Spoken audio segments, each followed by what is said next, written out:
Assalamualaikum warahmatullahi wabarakatuh. Waalaikumsalam warahmatullahi wabarakatuh.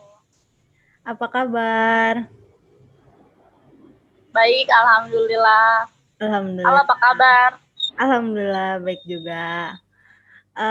Sebelumnya, seperti yang kita tahu, sekarang kita bakal melakukan konseling sebaya, yang dimana di sini Al bakal jadi konselor sebayanya Desti gitu. Nah, seperti yang kita tahu juga, kalau misalkan di sini dalam konseling itu pastinya kita bakal memakai beberapa asas.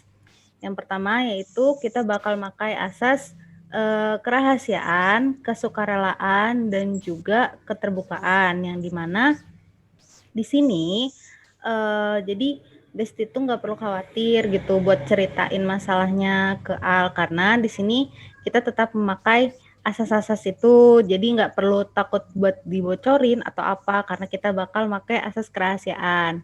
Dan juga diharapkan buat Desti untuk menceritakan permasalahannya itu dengan terbuka gitu, tanpa adanya keterpaksaan gitu. Sampai sini bisa dipahami? Bisa. Oke, syukur kalau bisa. Sekarang silakan buat Desti ceritain permasalahannya yang mau diceritain. Oh ya, terima kasih Al sebelumnya. Di situ mau cerita. Sebenarnya ini tuh cuma kayak masalah sepele sih, cuma kayak tentang kecemburuan sosial. Jadi di situ kan punya nenek dari mama. Nenek itu punya cucu kan banyak, 7, cuma punya cucu cowok tuh 1. Nah, Desti tuh punya masalah, nenek Desti tuh kayak pilih kasih gitu, kayak apa-apa tuh dia misalnya. Terus kalau misalnya Desti ngasih barang nih ke nenek Desti, itu tuh nggak nenek Desti makan atau pakai, jadi malah justru dikasih lagi ke dia. Di situ kayak ngerasa sakit hati gitu loh. Nah, terus kalau misalnya Desti nih punya makanan atau punya barang apapun itu, selalu hilang, diambil sama dia. Nah, sebenarnya Desti nggak permasalahin banget sih, toh dia juga kan saudara Desti gitu ya. Cuma kalau sekali 2 kali nggak apa-apa. Cuma kalau ini tuh setiap hari. Nah, Desti coba bilang ke nenek Desti, tolong bilangin ke dia gitu.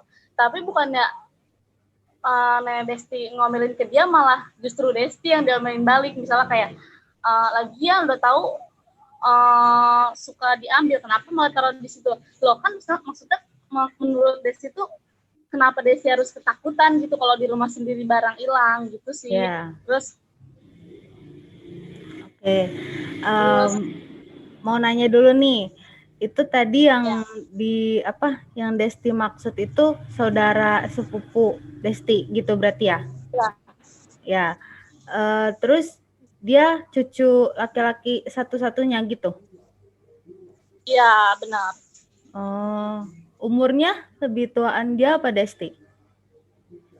Lebih tua dia udah kerja gitu, padahal cuma dia tuh selalu kayak gitu. Padahal kan dia bisa beli sendiri, kenapa harus pakai punya Desti gitu? Terus itu Oh, udah melebihi batas gitu loh, udah bikin Desti banget. ya. Al juga maksudnya bisa ngerasain ya yang Desti rasain, kadang emang suka kayak gitu. Sebelumnya mau nanya, ini Desti tinggal sama nenek atau gimana? Iya, Desti itu di rumah tinggal sama nenek sama kakek juga, karena kan mama Desti itu anak terakhir, jadinya harus ikut sama orang tuanya. Nah, kebetulan sama cowok ini tuh rumahnya pinggir-pinggiran, jadinya gampang gitu loh buat dia ngambil gitu. Oh, jadi emang rumahnya deketan gitu ya? Oh, terus kelanjutannya gimana? Setelah Desti Jadinya tuh ngerasain itu, terus Desti kayak gimana? Desti sekarang jadi kayak takut gitu, kalau buat punya apa-apa tuh kayak ngerasa was-was gitu, kayak pokoknya ada ketakutan tersendiri gitu loh di dalam hati Desti gitu. Kalau misalnya mau beli apa-apa nih, kalau mau ditaruh di situ tuh kayak langsung takutnya tuh takut yang sama sebel gitu, sebel banget rasanya. Iya, iya. Apalagi kan ditambah nenek Desti itu malah nggak mihak ke Desti, malah ngebela yang salah itu. Udah jelas-jelas dia yang salah, kenapa harus Desti yang diomelin? Oke, berarti apa namanya, kesimpulan sementaranya nih, jadi Desti itu ngerasa kalau misalkan Desti itu ngalamin kecemburuan sosial gitu ya, yang dimana Desti itu ngerasa kalau misalkan nenek Desti itu lebih cenderung sayang ke sepupu Desti yang satu ini nih gitu kan, karena dia cowok satu-satunya gitu ya. Terus Iya. kalau misalkan apa namanya, Desti punya barang tuh dia suka tiba-tiba ngambil atau minjem tanpa bilang kayak gitu. Ya, masalahnya itu tanpa bilangnya itu. Oh, terus dari situ Desti mulai ngerasa kalau misalkan jadi ketakutan gitu ya, kalau misalkan ada barang atau sesuatu gitu, karena takut kehilangan lagi itu tadi.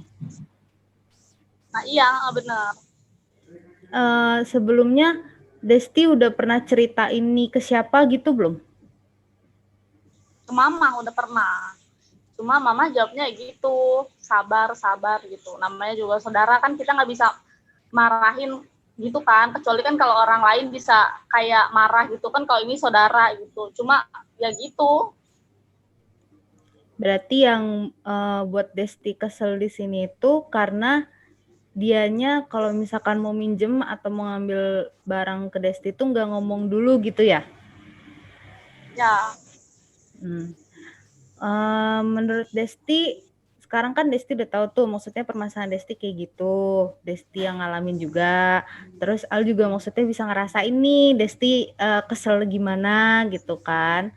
Nah terus sekarang kira-kira apa nih yang bakal Desti lakuin kalau misalkan dalam situasi kayak gitu lagi atau kejadian itu terulang lagi gitu? Kalau buat sekarang sih mungkin dari Destinya dulu aja nih, dia harus lebih bisa ngerti, karena kan emang mikirnya dia cucu cowok satu-satunya gitu kan. Ya. Gimana pun ya pasti nenek Desti naruh harga besar ke dia kan. Nah terus lebih buat kayak misalnya Desti punya ini nih, kalau Desti ngerasa itu nggak mau diambil, nah mulai dari Destinya juga, misalnya nggak taruh di situ lagi, atau kalau beli apa-apa taruh di kamar atau langsung dihabisin gitu sih. Itu udah bagus, maksudnya berarti kan sekarang Desti juga udah tahu nih ke depannya harus kayak gimana gitu kan. Kalau Al boleh ngasih saran juga, mungkin buat ke depannya itu Desti kalau misalkan Desti kesel lagi nih gitu, kejadian itu keulang lagi terus Desti kesel gitu. Nah mungkin Desti bisa coba buat beraniin bilang ke sepupu Desti itu tadi, kan dia umurnya lebih tua ya dari Desti ya, maksudnya dia juga kan laki-laki gitu. Jadi mungkin Desti bisa coba buat bilang ke dia sesekali nggak apa-apa, coba aja bilang kayak misalkan manggilnya apa? Kakak, AA. AA. Ya.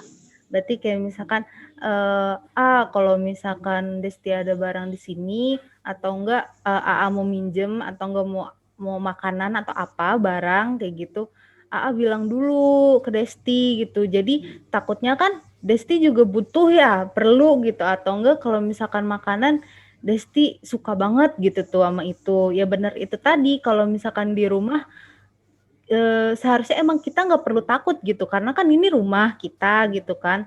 Cuma emang mungkin Desti bisa bilang itu ke sepupu Desti itu tadi, kayak misalkan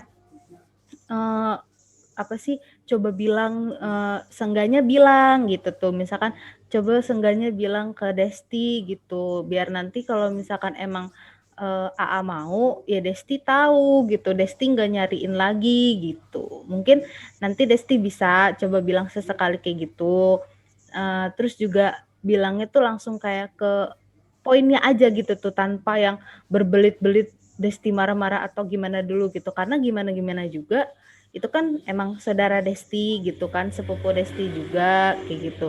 Jadi apa ya, walaupun sesama sepupu, sesama saudara, emang kadang ada aja yang kayak gitu tuh, atau mungkin dianya meremehkan lah, atau kayak misalkan karena Desti umurnya di bawah dari dia gitu, jadi dia seenaknya, mungkin dia juga kadang lupa gitu. Jadi nggak apa-apa kalau menurut Al, ditegur sesekali gitu, Desti ngomong kayak gitu nggak apa-apa gitu.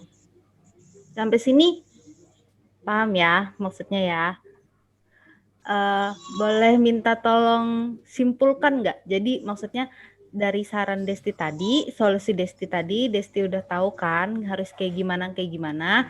Terus juga simpulin sama yang tadi saran Al barusan. Oh iya. Abis kita ngomong tadi itu ya, melakukan konseling sebaya ini, Desti udah bisa simpulin sih. Kesimpulannya Desti harus coba bisa buat ngomong, jangan diem aja, dan jangan misalnya cuma ngomong ke nenek. Jadi lebih baik ngomong ke orangnya langsung biar dapat kejelasan, biar Desti juga enak, dia juga enak, dan dia tahu kalau Desti itu selama ini diem cuma sabar gitu. Tapi ada saatnya Desti tuh bakal ngomong ke dia, bakal marah juga. Sama harus lebih sabar karena dia juga sepupu Desti kan, gimana pun. Desti nggak bisa marah-marah yang terlalu marah-marah banget gitu. Iya. Karena ya gitu. Ya, bagus. Kita juga maksudnya kan yang namanya orang tua gitu kan. Sebenarnya di sini kita nggak bisa nyalahin Nenek Desti juga karena gimana kan orang tua mah emang kadang ada aja yang kayak gitu. Jadi emang harus dari diri kitanya juga gitu. Kita nggak bisa yang namanya maksain orang buat kayak gitu. Bahkan ada yang apa ya, orang yang tinggal emang sama ibunya gitu. Nah tapi yang orang anaknya ini yang tinggal sama ibunya ini bahkan kayak nggak dianggap ada gitu. Ada juga yang kayak gitu kan. Malah yang anaknya misalkan yang dari rantauan pulang cuma sesekali, justru itu yang ibaratnya disayang kayak gitu. Ada juga yang kayak gitu. Jadi emang harus dari kitanya yang coba lebih sabar buat maklumin itu aja. Ya. Ya, terima kasih kembali. Jadi sekarang kan Desti udah tahu buat kedepannya harus kayak gimana lagi, harus bersikap seperti apa lagi gitu kan. Mungkin buat konseling sebayanya kita sampai sini dulu. Kalau misalkan emang nanti perlu kelanjutan dan gimana ke depannya, mungkin kita bisa ngobrol lagi kayak gini, kita ngelakuin konseling sebaya lagi kayak gini. Semoga bisa membantu Desti juga ya buat kedepannya. Oke, terima kasih untuk hari ini. Ya, terima kasih untuk hari ini. Ya, sama-sama. Sama-sama, semoga membantu. Oke, kita cukupkan sampai di sini ya. Oke, terima kasih. Assalamualaikum warahmatullahi wabarakatuh. Assalamualaikum warahmatullahi wabarakatuh.